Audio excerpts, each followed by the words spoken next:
sana. Şurayı çeker misin abi?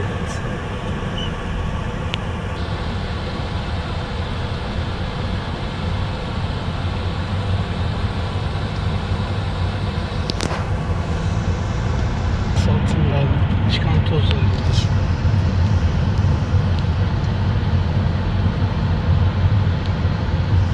Yani sence şu